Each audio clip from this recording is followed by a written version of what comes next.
तो फ्रेंड्स, आज मैं आपको डाइजेस्टिव सिस्टम के बारे में थोड़ी सी जानकारी देता हूँ और बताता हूँ कि इसकी बीमारियाँ कहाँ कहाँ पे हो सकती हैं। तो जैसा कि आप देख रहे हैं, ये जो है ये स्ट्रक्चर, ये हमारा फूड पाइप या ईसोफेगस होता है। ये है हमारा लिवर, ठीक है। ये है गॉल ब्लैडर यानी कि पित्त की थैली। ये आप देख रहे हैं ये ट्यूब, इसको बोलते हैं बाइल डक्ट। अब ये जो फूड पाइप है ईसोफेगस, ये हमारे स्टमक में तब्दील हो जाता है यहाँ पे, ठीक है। ये पूरा हमारा पेट है, ये ड्योडेनम है यानी कि छोटी आंत। अब ये पूरा एरिया आप देख पा रहे हैं, ये पूरा स्मॉल बावल है यानी स्मॉल इंटेस्टाइन यानी कि छोटी आंत। अब अगर हम यहाँ आते हैं तो ये आप देख रहे होंगे ये अपेंडिक्स है, और ये हमारी बड़ी आंत यानी कि लार्ज इंटेस्टाइन होती है। और लार्ज इंटेस्टाइन के बाद ये आता है रेक्टम और ये होता है एनस। और अगर आप एक और चीज़ देखेंगे कि किस तरह ये स्टमक और ड्योडेनम और स्मॉल इंटेस्टाइन के बीच में जो एरिया दिख रहा है ये पीछे, इसको बोलते हैं पेनक्रियास। तो जैसा कि मैं आपको दिखाता हूँ, लिवर, नॉर्मल लिवर होता है स्मूथ शाइनिंग, लेकिन जब फैटी लिवर होने लगता है तो ये नोड्यूलर बन जाता है और धीरे धीरे सिरोसिस में कन्वर्ट हो जाता है, ठीक है।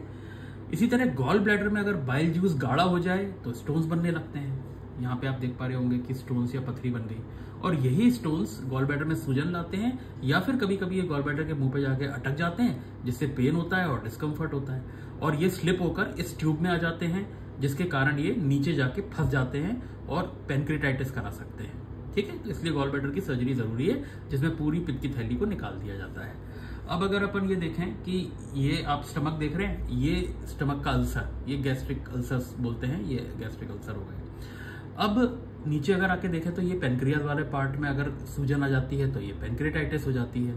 इसी तरह अगर हम छोटी आंत में आते हैं तो आप ये देख पा रहे हैं, ये पूरा आंतों की जो सूजन या ये जो इसमें छाले पड़ जाते हैं, ये टाइफॉइड, टीबी, अल्सरेटिव कोलाइटिस या क्रोन्स डिसीज, इन सब बीमारियों में ये चीजें देखने को मिलती है। तो ये आंत का, छोटा आंत का आखिरी वाला पार्ट होता है।